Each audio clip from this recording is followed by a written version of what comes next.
What about working with Benoit? You got to work with Chris a lot. Mm-hmm. What are your memories of those matches with Chris? Working with Benoit, the first time I did, I was in catering. It was on the TV actually, and he comes up to me and he says, "We're wrestling tonight." I was like, "Fantastic," you know. And it's the first time I ever wrestled with him. He said, "What do you want to do?" And I said, "I'll be listening to you tonight." Right. And he goes, "No, you're the heel. You're gonna call it. You're gonna call it all out there on TV." I was like, "Okay." You know, I was like, "Yeah, sure, yeah." I know. And yeah, so I mean that made me nervous, you know.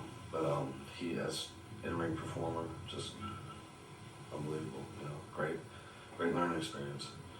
What are your thoughts on the whole tragedy? When I heard the news, it just I don't know, it upset me, you know. Nitro called me right after that meeting. I was gone from the company at that point. And he called me and he said, you know, Chris had missed the pay-per-view, you know, in a house show. And he said, Chris is dead. And I was like, "Chris who?" He said, "Benoit." I said, "What are you talking about?" He goes, "I don't know, man. There's just, Chris is dead and so is Nancy and Daniel." And I was like, "What are you talking?" You know,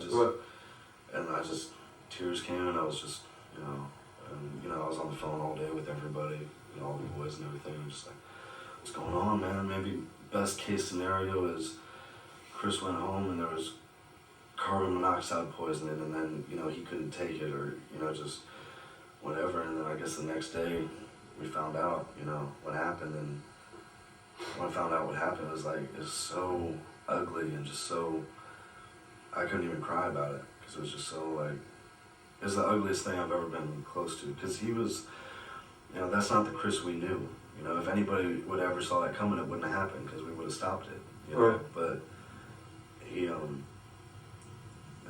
know, he had personal problems, you know, and he was a great mentor to me too, you know. And after I got released this last time, he called me every week, you know.